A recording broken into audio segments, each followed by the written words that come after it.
नमस्कार। आज भावगंगा के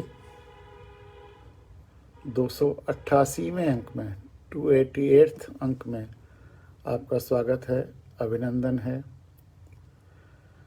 इधर 2 दिन तक भावगंगा यहाँ पे अपने लखनऊ से नहीं हुई थी, बाहर से हुई, लेकिन उसको भी लोगों ने खूब देखा। छोटे बच्चों का जो प्रोग्राम हुआ था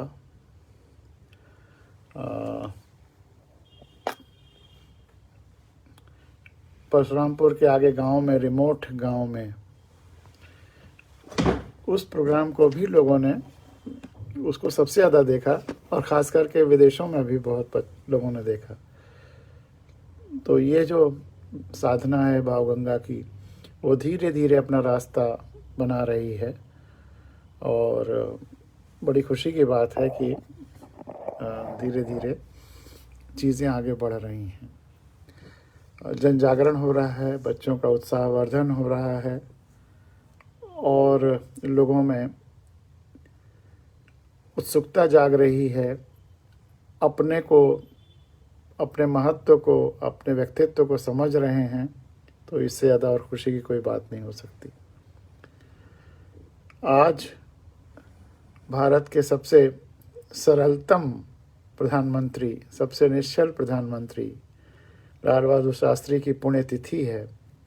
वैसे उनका जन्म तो 2 अक्टूबर 1904 को हुआ था। वाराणसी से 7 मील दूर एक छोटे से रेलवे टाउन मुगलसराय में हुआ था। उनके पिता एक स्कूल शिक्षक थे। जब लाल बहादुर शास्त्री केवल 1.5 साल के थे तो पिता का देहांत हो गया था। उनकी माँ अपने तीनों बच्चों को अपने साथ लेकर पिता के घर जाकर बस गई थी। उस छोटे से शहर में लाल बहादुर की स्कूली शिक्षा कुछ खास नहीं रही, लेकिन गरीबी की मार पड़ने के बावजूद उनका बचपन पर्याप्त रूप से खुशहाल रहा। उन्हें वाराणसी में चाचा के साथ रहने के लिए भेज दिया गया ताकि वे उच्च विद्यालय की शिक्षा प्राप्त कर सकें।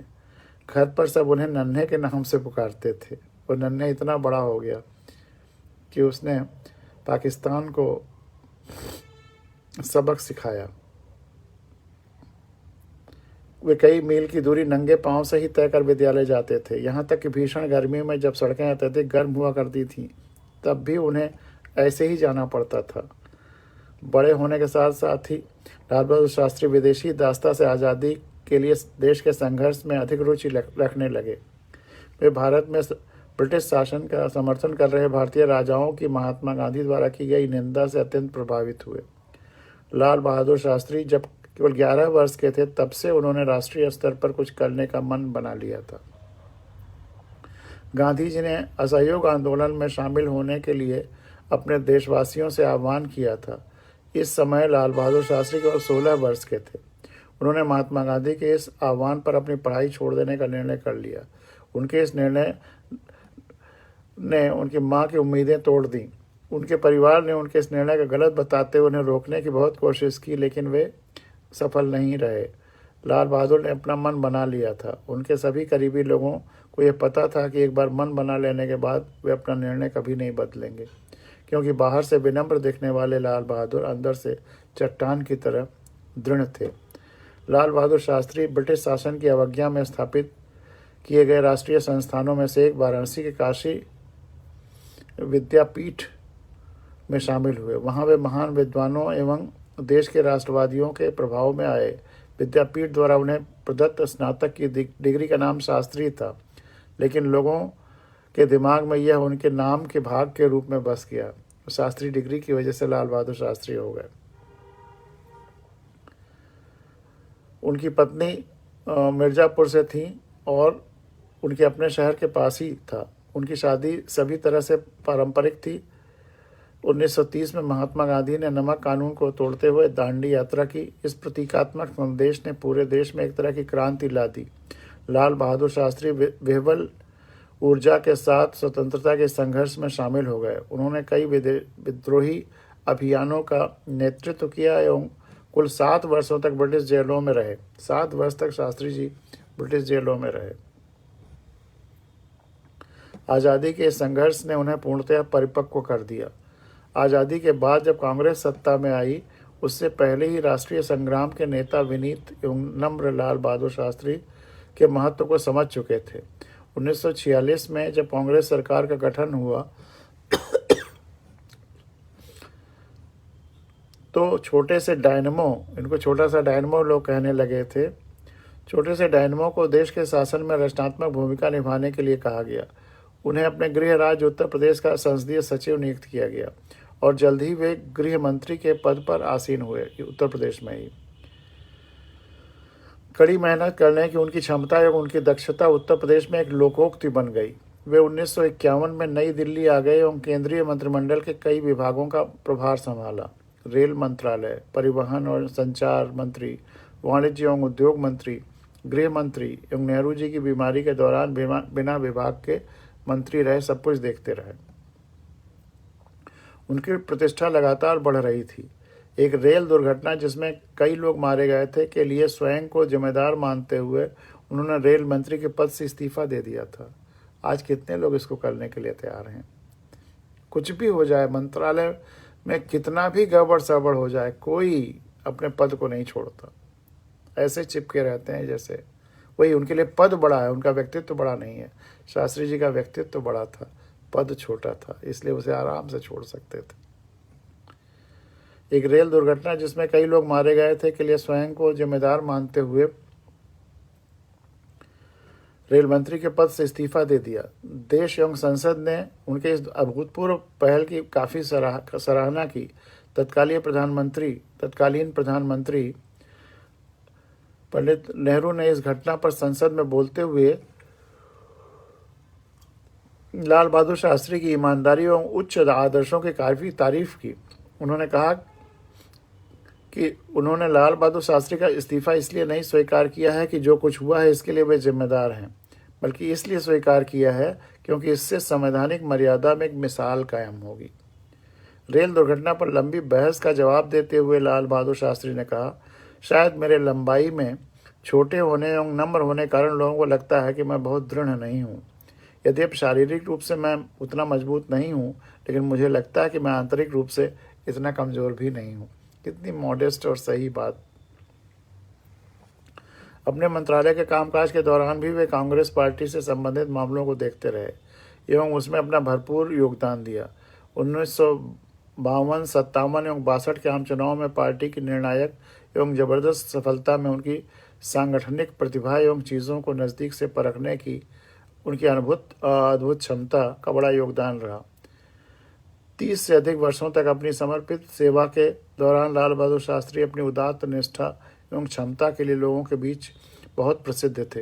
विनम्र, दृढ़, सहिष्णु एवं जबरदस्त आंतरिक शक्ति वाले शास्त्री जी लोगों के बीच ऐसे व्यक्ति बनकर उभरे जिन्होंने लोगों की भावनाओं को समझा। वे दूरदर्शी थे जो देश की प्रगति के मार्ग को लेकर आए।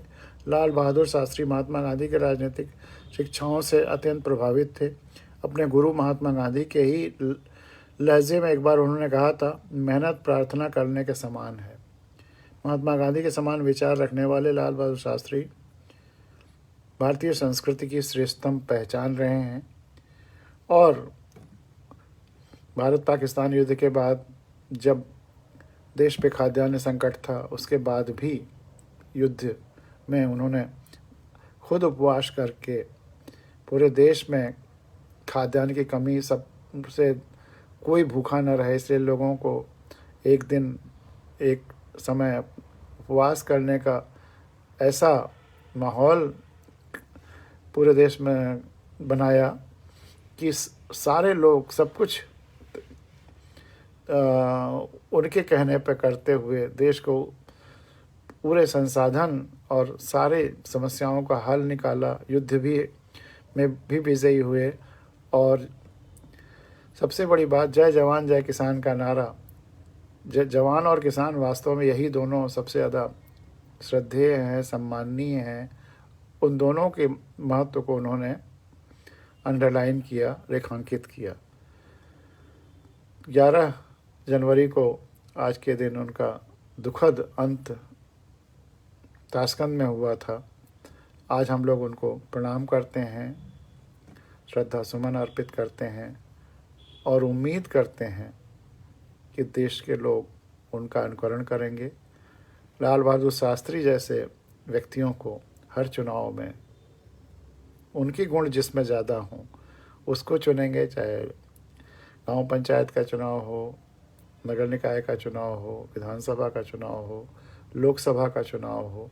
हर चुनाव में लाल बहादुर शास्त्री का चेहरा अपने सामने रखेंगे, शहीदों का चेहरा अपने सामने रखेंगे और शहीदों के सपने और लाल बहादुर शास्त्री जैसे व्यक्तित्व को ढूंढ करके उनको प्रत्याशी बना करके उनको जिताएंगे, ताकि देश सही दिशा में खुशहाली की तरफ बढ़े, सबकी देखभाल करे और ख़ास करके अंत्योदय हो। जो आखिरी पायदान पर जो व्यक्ति है या जो पेड़ पौधे वनस्पतियाँ जीव जंतुओं के भी देखभाल हो, प्रकृति की, नदियों की, सबकी देखभाल हो। ये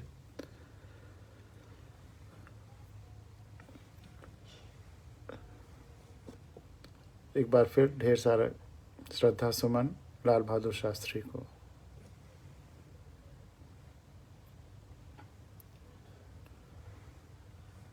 आर.डी. तिवारी जी ने एक जो हम लोगों का इधर 2 दिन बाहर अलग अलग क्षेत्रों पे प्रोग्राम हुए, और तो उसके गीता वाले प्रोग्राम पर गीता सरोवर अपनी प्रतिक्रिया भेजी है, उसको आपके सामने रख रहा हूँ।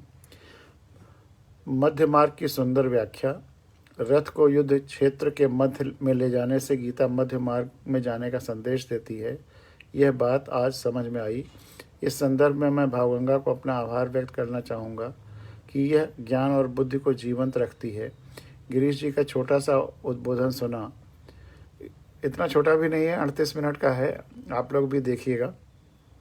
गिरीश जी का छोटा सा उद्बोधन सुना, गीता के बारे में सुना, सदाशयता के बारे में सुना और कबीर के बारे में और पुस्तक के विमोचन के बारे में। कबीर के दोहे और कविता बचपन में पढ़ी थी। कबीर की भाषा को सदुक्कड़ी भाषा का रूप दिया गया। बहुत से कवि हुए, मगर कबीर की शिक्षा ने युग प्रवर्तक का काम किया और कबीर उस बदलाव के प्रतीक हैं जो एक सुधारात्मक आंदोलन के रूप में संत मत से जाना गया, और इस परंपरा में भारत के अन्य हिस्सों में भी ऐसे विचार प्रखर हुए। कबीर के बारे में, इस संत मत के बारे में और जिज्ञासा बढ़ रही है। आज के दूषित माहौल में इनकी बहुत ही ज़रूरत है। तेरा दिल तो है सनमदसना, ये थोड़ा मुझे, ये अंग्रेज़ी में लिख दिया है तो मतलब इंग्लिश अल्फ़ाबेट्स में तो मुझे स्पष्ट नहीं हो रहा है। तुझे क्या समदसना या समदर्शी का अर्थ है शायद। तेरा दिल तो है समदर्शी, तुझे क्या मिलेगा नमाज में। इकबाल की ये गज़ल कितना यथार्थ है। सविनय आर.डी. तिवारी। धन्यवाद आर.डी. तिवारी जी।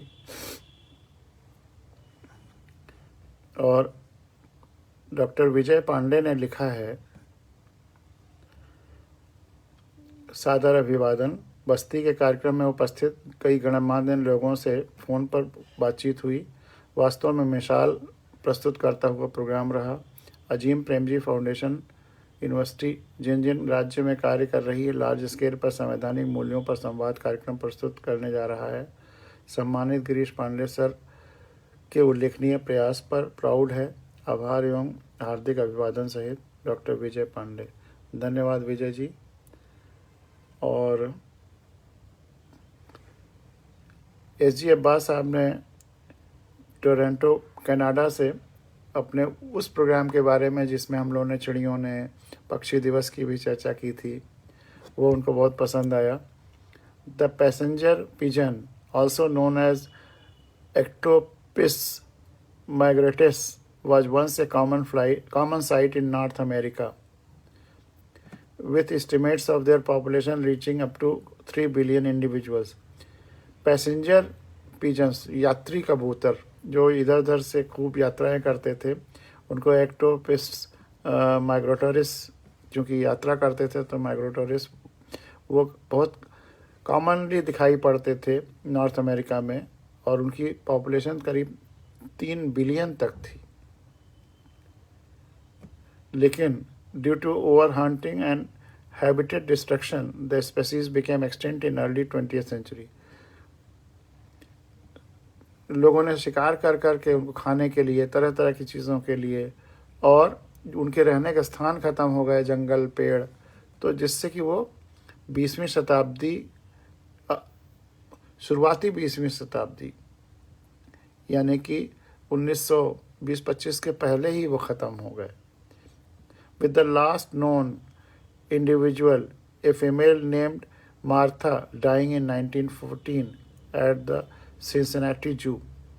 1914 में आखिरी पैसेंजर पिजन की फीमेल, उसका नाम भी रखा गया क्योंकि जब लास्ट बची होगी, लेकिन बचाया नहीं जा सका प्रजाति को. बड़ा ख़तरनाक है.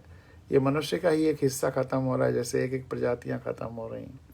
1914 में सिनेसेटी जू में ख़त्म हो गया. It is a tragic reminder of the consequences of our actions and the importance of conservation. ये एक बड़ा ख़तरनाक रिमाइंडर है, उसको याद आ गई कि हमने अपने एक्शंस से कितना बर्बाद किया है प्रकृति को, अन्य जीवों को और प्रकृति संरक्षण को. Thanks for highlighting such issues, keep it up. वो उन्होंने भावगंगा को धन्यवाद दिया है कि इन महत्वपूर्ण मुद्दों को हम लोग उठाते हैं, उस पर चर्चा करते हैं और उसका हल निकालने की कोशिश करते हैं, जन जागरण कर रहे हैं.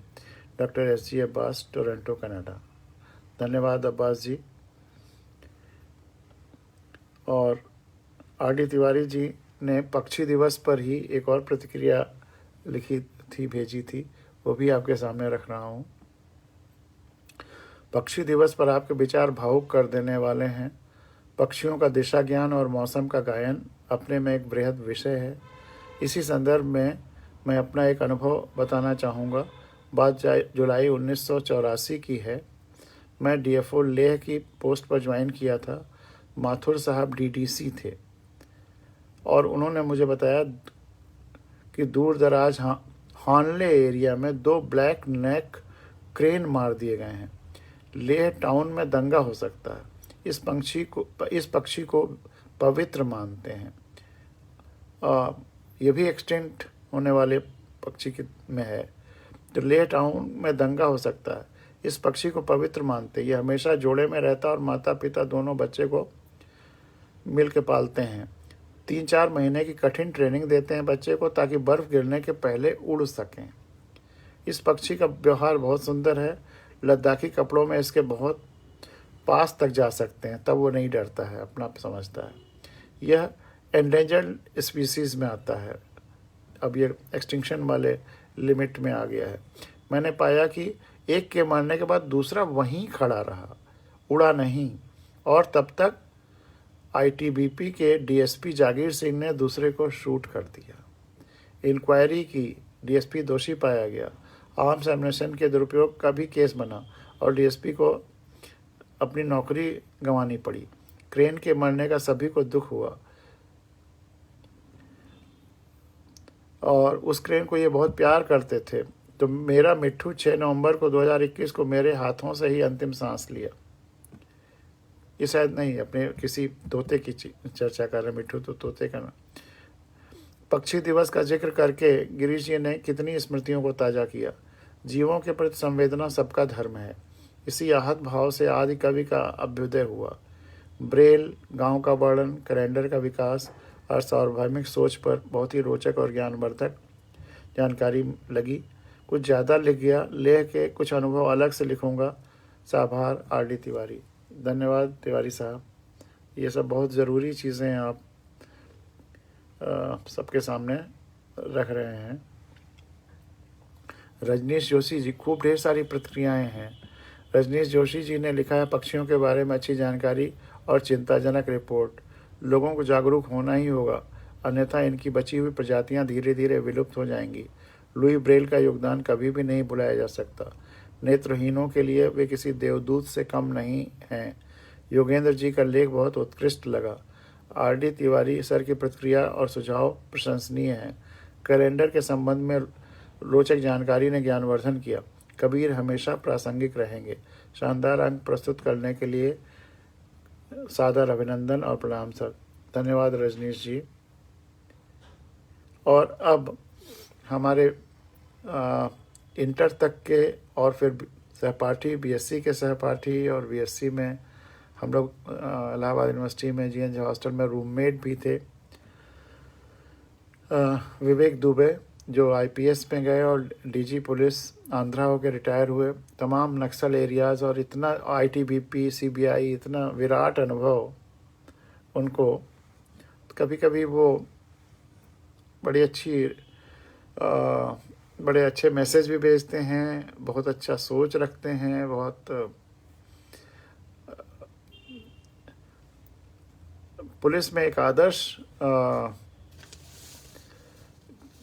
की स्थापना उन्होंने किया। ऑनेस्टी में तो खैर उनका कोई जवाब नहीं है।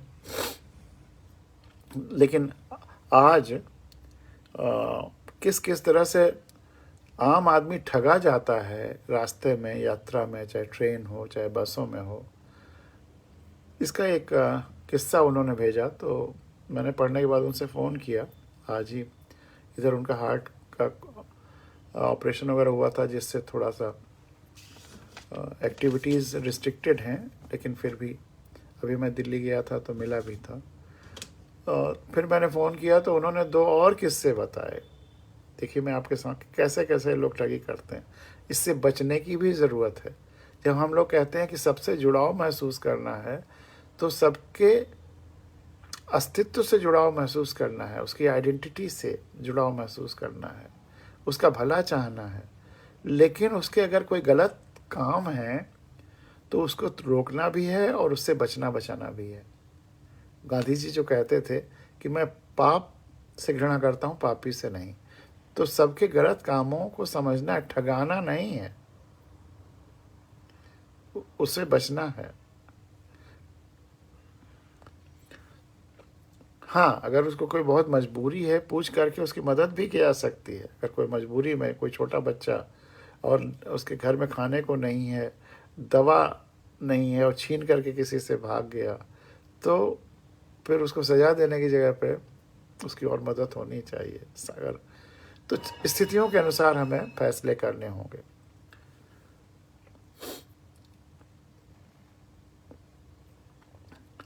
अब चंडीगढ़, अब देखिए ग्रुप बना करके कैसे लूट होती है। कॉन्फिडेंस ट्रिकस्टर्स, बहुत आत्मविश्वास के साथ कैसे लूटा जाता है, ट्रिक किया जाता है।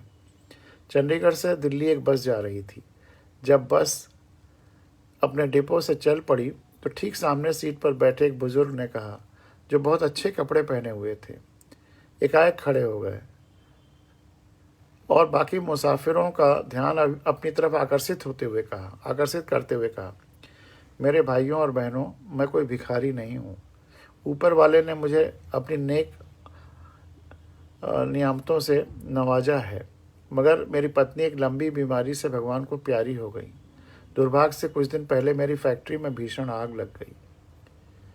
मैं इंपोर्ट एक्सपोर्ट का कारोबार करता हूँ, मेरा सभी माल जलकर खाक हो गया। फिर कुछ मुद्दत गुजरी तो मुझे दिल का दौरा पड़ गया। रिश्तेदारों ने जब ये महसूस किया कि इसके बुरे दिन आने लगे हैं, तो उन्होंने हमसे किनारा कर लिया। डॉक्टरों ने मेरे बचने की उम्मीद कम ही दी है। मेरी ये जवान बेटी है, मेरे मरने के बाद इसको कोई देखने वाला नहीं रहेगा। और उस शख्स की हिचकी बंध गई और वो रोने लगा। उसकी बेटी जो उसके पास बैठी थी उठी और बाप को सहारा देकर सीट पर बैठा दिया। कुछ देर बाद बस की पिछली सीट से एक आदमी खड़ा हुआ और कहने लगा, मेरे 2 बेटे हैं, एक डॉक्टर है, उसका विवाह हो चुका है, और दूसरा ये है, ये मेरे बगल में बैठा हुआ है, इंजीनियर है। इसके लिए मुझे दुल्हन की तलाश है। मैं उस बुज़ुर्ग से दरख्वास्त करता हूँ कि ये अपनी बेटी का विवाह मेरे इस बेटे से कर दें। मैं वादा करता हूँ कि बच्ची को ताउम्र कभी बाप की कमी महसूस नहीं होने दूंगा। लड़का भी झट से खड़ा हो गया। उसने कहा, मुझे रिश्ता कबूल है, क्योंकि मैं अपने पिता का सम्मान करता हूँ। इतना सब होने के बाद बस में मौजूद एक सज्जन खड़े होकर कहने लगे, ये सफ़र बहुत सुहाना सफ़र है।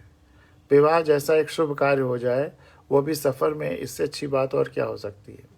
अगर लोगों को ऐतराज़ न हो तो मैं इन दोनों का विवाह करा दूं उसी बस में ही। सब कहने लगे, वाह वाह वाह, क्या बात है हुजूर। और उस सज्जन ने चलती बस में ही दोनों का विवाह करा दिया। बीच में से एक साहब और खड़े होकर कहने लगे, मैं छुट्टी पर घर जा रहा था अपने घर वालों के लिए लड्डू लेकर, मगर इस मुबारक अवसर को देखकर समझता हूँ कि ये लड्डू यहीं सबके लिए, इस लड्डू से यहीं सबके मुंह मीठा कराया जाए। दुल्हन के बाप ने ड्राइवर से कहा, ड्राइवर साहब 15 मिनट किसी जगह बस रोक देना ताकि सब लोग मिलकर मुंह मीठा कर लें। ड्राइवर ने कहा, ठीक है बाबा जी। कुछ देर बाद जब अंधेरा होने लगा तो लड़की के बाप ने बस ड्राइवर से बस रोकने को कहा और सब मुसाफिर मिलकर लड्डू खाने लगे। लड्डू खाते ही कुछ क्षण बाद सब मुसाफिर सो गए। उसके बाद ड्राइवर और कंडक्टर जब नींद से जागे तो अगली सुबह के 6 बज रहे थे, मगर दुल्हन और दूल्हा और उनके दोनों बाप व सज्जन और लड्डू बांटने वाले तक बस से गायब थे। इतना ही नहीं, बल्कि किसी मुसाफिर के पास न घड़ी न चैन न बटुआ बल्कि कुछ भी नहीं था। और इस तरह सिर्फ इन 6 लोगों का ग्रुप पूरी बस को मुकम्मल तौर पर लूट कर जा चुका था। तो ये कहानी भेजी है विवेक दुबे ने। फिर जब आज फ़ोन से बात हुई तो उन्होंने 2 और कहानियाँ बताई कि कैसा कैसा होता है। एक तो ट्रेन में एक साहब बैठे थे, तब तक उनका लड़का रहा था, जैसे फ़ोन आया और उसमें क्या मेरा मेडिकल टेस्ट में एडमिशन हो गया, मतलब सेलेक्ट हो गया। और वो बहुत खुश, अरे वाह क्या बात है। और फिर उन्होंने कहा कि अब तो पूरे हम कंपार्टमेंट को मिठाई खिलाएंगे। जब उससे बात हुई, सब ने पूछा क्या बात है, जो बताया कि मेरा सिलेक्शन हो गया है। तो अगले स्टेशन पर वो उतरे और जा कर के ऐसे मिठाई वगैरह ले आए और सबको खिलाया। और जाहिर सी बात है उसमें कुछ मिला हुआ था। थोड़ी देर बाद पूरा कंपार्टमेंट सो गया और उस कंपार्टमेंट में उनके कुछ और दोस्त थे जो सब कुछ ले करके चले गए। एक और किस्सा सुनाया था। तो इस तरह तमाम सारे किस्से होते रहते। तो इसलिए सब हम लोग, सबके प्रति संवेदना है, सबके प्रति सबका भलाई चाहते हैं, लेकिन अपनी भी भलाई करनी पड़ेगी, अपने को बचाना पड़ेगा। तो इसलिए सतर्क रहने की ज़रूरत है। अगर कोई अपरिचित है, किसी यात्रा में हम हैं, तो उससे कुछ खाने की ज़रूरत नहीं है। धन्यवाद दीजिए उसको ज़रूर कि ऑफ़र कर रहा है, लेकिन नहीं उचित है।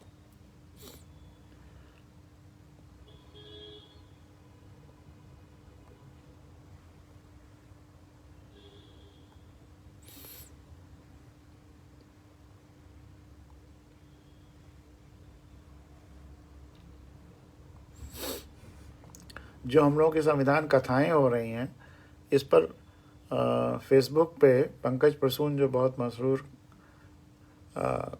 व्यंग्यकार और कवि है, खास करके वैज्ञानिक व्यंग्यों के लिए बहुत मशहूर है क्योंकि खुद भी वैज्ञानिक है। तो उसने लिखा है 7 जनवरी को अपने फेसबुक वॉल पे कि एक अद्भुत कथा हो रही है देश में, संविधान कथा, जिसके अब तक 1500 से ज़्यादा कथाएं हो चुकी हैं। और आज रायबरेली के दरियापुर गांव के एक विद्यालय में गिरीश पांडे संविधान कथावाचक के साथ, वो पिछले साल हुआ था तो उसकी मेमोरी में आज उसने लिखा। और मेरे साथ वो भी गया था कॉलेज में। कॉलेज के बच्चों ने खूब मन से सुना।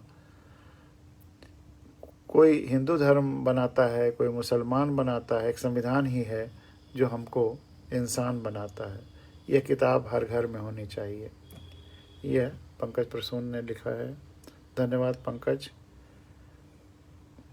और एक छोटी सी कहानी जो पहले भी मैं कह चुका हूँ, लेकिन उसको आपके सामने रख रहा हूँ।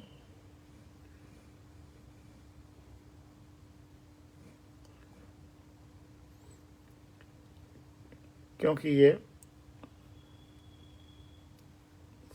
महत्वपूर्ण है आज के संदर्भों में। ये भी आ, पहले फेसबुक पे मैं लिख चुका हूँ अपने वॉल पे, वहीं से लिया है। एक अंधा भीख मांगता हुआ राजा के द्वार पर पहुंचा। राजा को दया आ गई। इन सब स्थितियों में एक चीज़, चाहे वो चींटी वाली और वो तोते की कहानी दाने वाली, चाहे ये इसमें कि चाहे भिखारी हो चाहे तोता हो, राजा तक सीधा पहुंच तो सकता है। आज स्थितियां आज इतनी विषम हो गई हैं कि एक आम आदमी न तो सीधे इन सब के पास पहुंच सकता है और न यही लोग आम आदमी के पास जाते हैं चुनाव के एक आध महीने को छोड़ करके। राजा ने प्रधानमंत्री से कहा, यह भिक्षुक जन्मांध नहीं है, यह ठीक हो सकता है, इसे राजवैद्य के पास ले चलो। रास्ते में मंत्री कहता है, महाराज यह भिक्षुक शरीर से हृष्ट पुष्ट है, यदि इसकी रोशनी लौट आई तो इसे आपका सारा भ्रष्टाचार दिखेगा, आपकी शानो शौकत और फिजूल खर्ची दिखेगी, आपके राजमहल की विलासिता और रनिवास का अथाह खर्च दिखेगा। इसे यह भी दिखेगा कि जनता भूख और प्यास से तड़प रही है, सूखे से अनाज का उत्पादन हुआ ही नहीं और आपके सैनिक पहले से चौगुना लगान वसूल कर रहे हैं। शाही खर्चे में बढ़ोतरी के कारण राजकोष रिक्त हो रहा है, जिसकी भरपाई हम सेना में कटौती करके कर रहे हैं। इससे हजारों सैनिक और कर्मचारी बेरोजगार हो गए हैं। ठीक होने पर यह भी औरों की तरह ही रोजगार की मांग करेगा और आपका भी विरोधी बन जाएगा।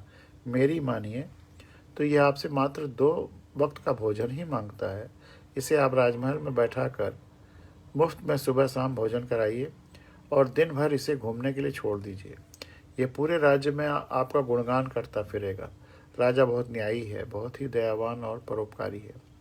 इस तरह मुफ्त में खिलाने से आपका संकट कम होगा और आप लंबे समय तक शासन कर सकेंगे। आज भी इसी तरह से मुफ्त में खिलाया जा रहा है उन लोगों को जो समर्थी हैं। पॉवर्टी लाइन के नीचे मुश्किल से 30-35% लोग हैं, लेकिन मुफ्त अनाज 80% लोगों को दिया जा रहा है। जिस चीज़ की वाकई मुफ्त में ज़रूरत है, शिक्षा की, 50-60% लोग इस देश के अच्छी शिक्षा अपने बच्चों को नहीं दिला सकते। तो ये मुफ्त अनाज न दे करके मुफ्त शिक्षा दिलाई जाए, अच्छे एजुकेशनल इंस्टीट्यूशंस खोले जाएं सरकार की तरफ से जिसमें लगभग मुफ्त शिक्षा हो, तो ये अच्छे डॉक्टर फिर गरीबों की देखभाल करेंगे। लेकिन करोड़ों खर्च करके जो डॉक्टर बन रहे हैं वो फिर केवल पैसा कमाने की मशीन हो जाएंगे, गरीबों की देखभाल से उनसे कोई मतलब नहीं होगा। तो हम अपने देश के एक बहुत बड़े पॉपुलेशन और ख़ास करके बच्चे, जिसमें सारे सामर्थ्य अनंत संभावनाएं हैं, उसको समाप्त करते रहें। सबसे ज़्यादा ध्यान उधर होना चाहिए। अब अंधा वह वापस, राजा की वो ये बात समझ में आ गई, वह वापस अंधे के पास गया और दोनों उसे उठाकर राजमहल में ले आए। अब अंधा राजा का पूरे राज्य में गुणगान करता फिरता है। उसे ये नहीं पता कि राजा ने उसके साथ धूर्तता की है, छल किया है। वह ठीक होकर स्वयं कमाकर अपनी आंखों से संसार का आनंद ले सकता था। यही हाल सरकारें करती हैं, हमें मुफ्त का लालच देती हैं, किंतु आँख की रोशनी, अब आँख की रोशनी क्या है? अच्छी शिक्षा, संविधान और लोकतंत्र का ज्ञान, इस सच्चाई का एहसास कि सत्ता जनता के पास है, रोजगार, निष्पक्ष मीडिया, यही तो आँख की रोशनी है। ये नहीं होने देती, जिससे कि हम उनका भ्रष्टाचार देख पाएँ, उनकी फिजूल खर्ची और गुंडागर्दी देख पाएँ, उनका शोषण और अन्याय देख पाएँ। इसीलिए हमें हमारी आँख की रोशनी नहीं देने दिया जाता है, देने की कोई कोशिश नहीं होती है। वैसे ही छोड़ दिया जाता है कि हम जैसे हैं वैसे पड़े रहें। गांधारी वाली कविता बहुत ही इसके लिए मुफीद है। मैंने पिछले साल इसको कोट किया है, गांधारी, उसको आपके सामने रखूँगा, बहुत ज़रूरी है वो कविता।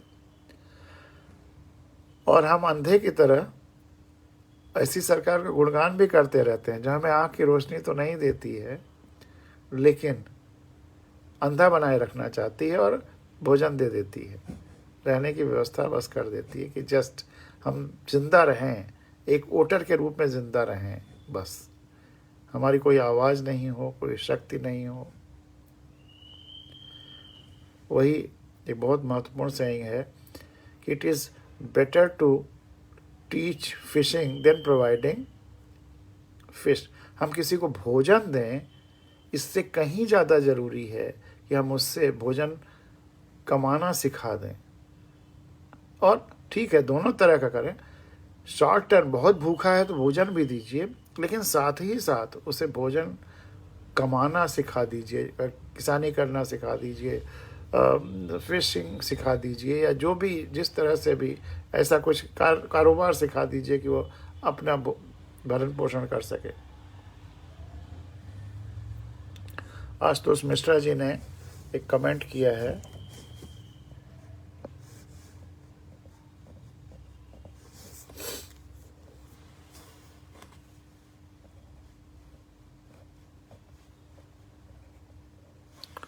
पूरा नहीं आ रहा है। सभी यात्रियों को एक साथ लूट लेने वाली कहानी चिंतन के लिए विवश करती है।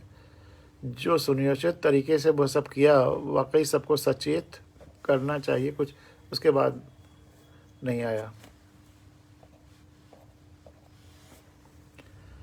लेकिन धन्यवाद आशुतोष जी। वाकई हमको हमेशा सतर्क रहना है, सचेत रहना है, और चाहे अपने सामान्य यात्रा में या वोट देते समय या ज़िंदगी के हर पल में सावधानी की ज़रूरत है। सावधानी हटी दुर्घटना घटी, इसलिए सावधान तो रहना ही रहना है। तो हम ये नहीं सोचते, तो जिससे कि, और आँखों की रोशनी क्या है? अच्छी शिक्षा, संविधान और व लोकतंत्र का ज्ञान, इस सच्चाई का एहसास कि सत्ता जनता के पास है, जनता मालिक है, रोजगार, निष्पक्ष मीडिया, यह सब खुली आंखें हैं, आँखों की रोशनी है। लेकिन सरकारें नहीं चाहती कि आपकी आंखों में रोशनी आ जाए, जिससे कि आप उनका भ्रष्टाचार न देख पाएँ, उनकी फिजूल खर्ची और गुंडागर्दी न देख पाएँ, उनका शोषण और अन्याय न देख पाएँ। और हम अंधे की तरह उनका गुणगान करते रहते हैं कि राजा मुफ्त में सबको सामान देते हैं या भोजन देते हैं। ये सब अभी भी अपने को राजा समझे हुए। लोकतंत्र में जब जनता मालिक है तो राजतंत्र चला रहे हैं, राजनीति चला रहे हैं, और हम अंधे की तरह उनका गुणगान करते हैं कि राजा मुफ्त में हमको सामान देते हैं या भोजन देते हैं। हम ये नहीं सोचते कि यदि हमें अच्छी शिक्षा और रोजगार उपलब्ध हो, हम ऐसे व्यक्तियों को चुनें जो हमें ये सब दिलाएं। हमें उनकी खैरात की ज़रूरत नहीं होगी, हम स्वतः ही सब कुछ खरीद सकते हैं। और खैरात तो कुछ देता ही नहीं कोई, या हमारे ही टैक्सेस हैं जो हमें दे रहे हैं भोजन के रूप में भी। हमारे ही पैसा, खैरात कोई नहीं दे रहा। खैरात राजशाही के ज़माने में रहा होगा, आज तो हमारा ही मालिक भी हम हैं, टैक्सेस भी हमारे हैं, फिर भी हमारी दुर्दशा है। हम सभी अंधे जो ठहरे, केवल मुफ्त की चीज़ें ही हमें दिखती हैं। गहराई से सोचिएगा, आपको मेरी गांधारी कविता ध्यान होगी ही, उसको आपके सामने एक बार फिर रखते हैं। गांधारी, तुमने अपनी आंखों पर खुद पट्टियां बांध ली पतिव्रत धर्म निभाने के लिए। असली पतिव्रत धर्म तो होता कि तुम अपने पति से कहती, अब मेरी आंखें तुम्हारी भी आंखें बनेंगी। वे अनवरत तुम्हारी देखभाल में, रक्षा में, सेवा में रहेंगी दुगनी शक्ति से। लेकिन अच्छा धर्म, अच्छा रास्ता दिखाया, सिखाया, बताया तुमने। तुम्हारी माँ ने तो पितृव्रत धर्म निभाने के लिए अंधे पिता के पुत्रों को भी आंखों पर पट्टियां बांध लेनी चाहिए। राज्य धर्म निभाने के लिए अंधे राजा के प्रजा को भी आंखों पर पट्टियां बांध लेनी चाहिए कि प्रजा राजा से अधिक कैसे देखे। अच्छा, चलो मान भी लें कि अति भावुकता में तुमने बांध ही ली आंखों पर पट्टियां कि तुम अपने पति से अधिक कैसे देखती। पति के अहंकार को, श्रेष्ठता के एहसास को चोट नहीं पहुंचाना चाहती थी। लेकिन फिर यह मिथ्या भ्रम और प्रचार कि पट्टी बांधे बांधे तुम्हारी आंखों में इतनी शक्ति आ गई है कि तुम जिसे भी देखोगी वह फौलाद का हो जाएगा, इसे क्या कहेंगे? कोई कुछ भी कहता, जमाना कुछ भी कहता, कृष्ण कुछ भी कहते, एक माँ होकर भी तुम्हें यह कैसे विश्वास हो गया कि तुम्हारी आंखों में उस माँ की बेहबल आंखों से अधिक शक्ति आ गई जो लगातार अपने बच्चे को स्नेहिल भोली आंखों से निरखती रहती है, दुलारती रहती है और उसका देखभाल करती रहती है अपने आँखों से, अपनी आँखों की सहायता से। तुम्हारा इस झूठे दुष्प्रचार में विश्वास कि कर्तव्य पालन की तुलना में कर्तव्यहीनता में कर्तव्य न करने से अधिक शक्ति आ जाती है, कितना नुकसानदेह हुआ है भविष्य में तुम सोच भी नहीं सकती। तुम्हारी देखा देखी आज भी अनगिनत लोग अपनी अपनी आंखों पर तरह तरह की पट्टियां बांधे बैठे हैं। अंधविश्वासों की पट्टी, नाम और विशेषणों की पट्टी, आग्रहों, दुराग्रहों, पूर्वाग्रहों की पट्टी, समूह, भीड़, समुदाय की पट्टी और लोभ और विज्ञापनों की पट्टी। सबसे खतरनाक और लेटेस्ट पट्टी है विज्ञापनों की। सुबह से शाम एक झूठ की पट्टी अपने आंखों पर देखिए और उसी के माध्यम से उसी पर विश्वास कर लीजिए और ठगे जाइए। तो आखिरी सबसे खतरनाक पट्टी विज्ञापनों की पट्टी, इस भ्रम में कि फर्ज और धर्म भी निभ रहा है और लगातार शक्ति भी अर्जित होती जा रही है। भला ऐसा संभव है? सामान्य प्राकृतिक नियम है कि जिस भी अंग का प्रयोग नहीं किया जाता धीरे धीरे उसकी शक्ति क्षीण ही हो जाती है। तुम्हारी आंखों की शक्ति भी तो क्षीण ही हुई रोज बरोज। वह तो भला हो कृष्ण का कि उन्होंने तुम्हारी भ्रम की लाज रख ली, अन्यथा यदि वे दुर्योधन को तुम्हारे पुत्र को लंगोट न पहनाते और तुम देखती अपने पुत्र दुर्योधन का संपूर्ण निर्वस्त्र शरीर और फिर भी उसका शरीर वैसे ही विखंडित हो जाता क्योंकि होना ही था, तो फिर तुम्हारी पट्टी कथा को कब का विराम लग गया होता। रही बात पतिव्रत धर्म की, तो आंखों पर पट्टियां बांधकर तुमने आजीवन पतिव्रत धर्म निभाया, खूब पुण्य कमाया, लेकिन क्या हासिल हुआ तुम्हें? इतने पुण्य का क्या प्रताप प्रभाव रहा? तुम्हारा परिवार, पति, पुत्र, परिजन, क्या कोई सुखी हुए? फिर ऐसे व्रत, ऐसे पुण्य कमाने का फायदा? आंखों पर पट्टियां बांधने से पतिव्रत धर्म शायद निभ ही गया हो, लेकिन क्या इससे पुत्रों प्रपौत्रों के पालन पोषण में, पुत्र धर्म निभाने में बाधा नहीं आई? राजधर्म निभाने में बाधा नहीं आई? प्रकृति धर्म निभाने में बाधा नहीं आई? क्या पुत्र धर्म, राजधर्म, प्रकृति धर्म पतिव्रत धर्म का हिस्सा नहीं है? क्या धर्म को टुकड़ों टुकड़ों में बांटा जा सकता है? काश तुम विराट अविभाज्य धर्म का मर्म समझ पाती। वैसे सारे धर्म निर्वहन का जिम्मा क्या तुम्हारा ही था? क्या धृतराष्ट्र का कोई धर्म नहीं था? धृतराष्ट्र को भी तो पत्नी व्रत धर्म निभाने के लिए, पुत्र धर्म, राजधर्म, प्रकृति धर्म निभाने के लिए आदेश देना चाहिए था तुम्हें कि तुम अपने आंखों की पट्टियां खोल दो। और हमारा संविधान ही वह ग्रंथ है जो हमारी आंखें खोलता है, आंखों की सभी पट्टियां हटाता है और देश तथा धरती पर खुली आंखों और खुले दिमाग से रहने का सही नज़रिया और दृष्टिकोण सिखाता बताता है। खास करके हमारी फंडामेंटल ड्यूटीज़, वो तो जीवन की उससे अच्छी कला नहीं हो सकती। शाश्वत मंत्र भी है, तमसो माँ ज्योतिर्गमय, अंधेरे से प्रकाश की ओर जाओ। यही शिक्षा और जीवन का उद्देश्य भी है। लेकिन यदि हम अंधेरे से प्रकाश की तरफ आ भी गए, लेकिन आंखें बंद करके या आंख पर पट्टी बांध कर आए, तो पूरी यात्रा ही निरर्थक हो जाती है। आइए पूरे देश में संवैधानिक जागरूकता की रोशनी फैलाएं, अपनी आंखें हमेशा खुली रखें और हर चुनाव में अच्छे चरित्रवान, ईमानदार, संवेदनशील लोगों को वोट देकर और सबसे पहले तो उन्हें प्रत्याशी बनाकर, अच्छे लोगों को प्रत्याशी बनाकर वोट देकर जिताकर शहीदों के सपनों को साकार कराएं। जुगनुओं को मिलजुल कर, ढूंढ जोड़कर सूरज बनाना है।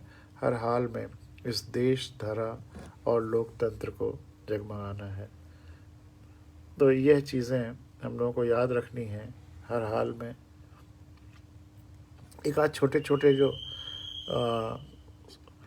कुछ वाक्य और वाक्यांश लोगों ने भेजे हैं वो अच्छे हैं, आपके सामने रख रहे हैं। Coming together is a beginning, जब जुड़ाव की शुरुआत होती है तो beginning. Keeping together is progress, और जब वो जुड़ाव और मजबूत होता है, हम साथ साथ काम करने लगते हैं, तो प्रोग्रेस है, उन्नति है। और working together is a success, और साथ साथ काम करना सक्सेस है। लेकिन साथ साथ काम करने के लिए सबसे ज़रूरी है कि हमें कोई अहंकार ना हो, छोटे बड़े का भाव ना हो।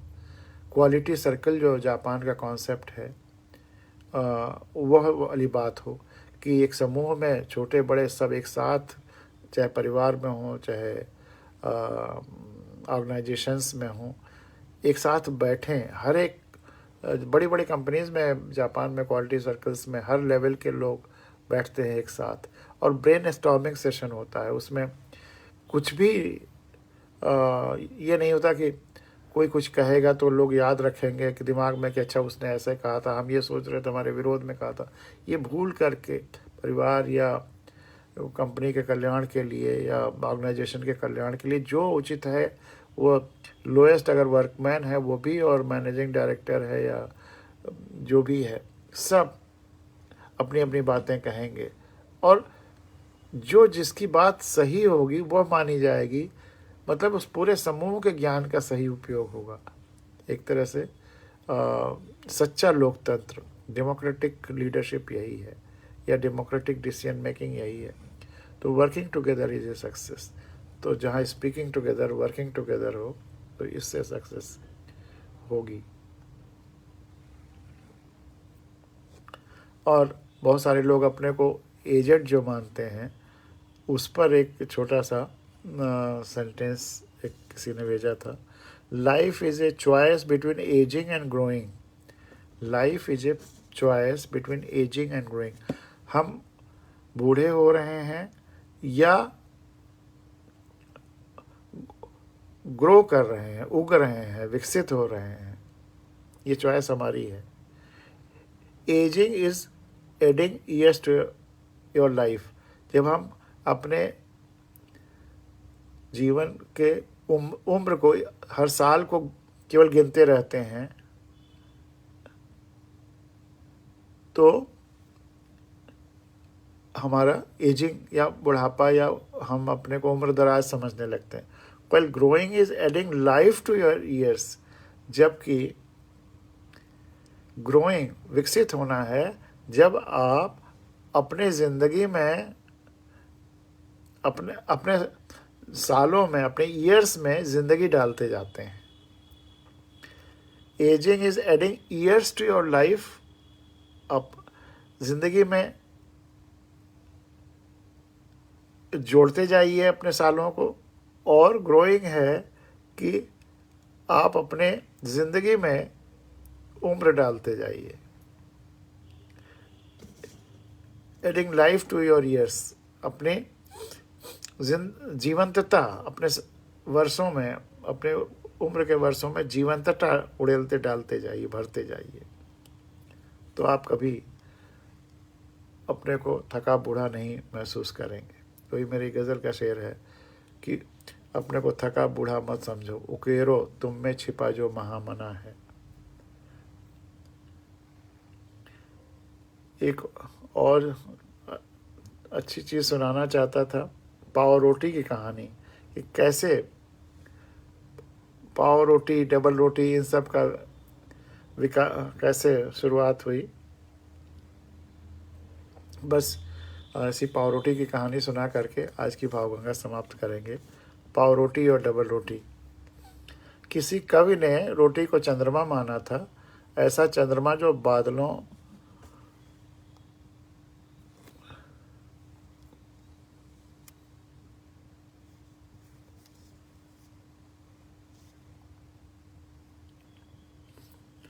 किसी कवि ने रोटी को चंद्रमा माना था, ऐसा चंद्रमा जो बादलों के पार रहता है और यहाँ भूखे उसका इंतज़ार कर रहे होते हैं, पर वह उनके हाथ नहीं लगता। यूँ रोटियों की गिनती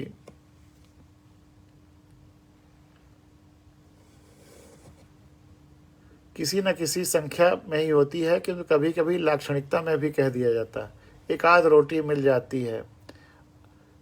एक आध रोटी मिलना मुहावरा है, जिसका तात्पर्य एक रोटी, आधी रोटी, या एक और आधी अर्थात 1.5 रोटी से नहीं होता, कुछ रोटियों से होता है। रोटी से जुड़े 2 संख्यावाचक विशेषण बड़े लोकप्रिय हैं, और जितने लोकप्रिय हैं उतने ही उलझाने वाले भी हैं।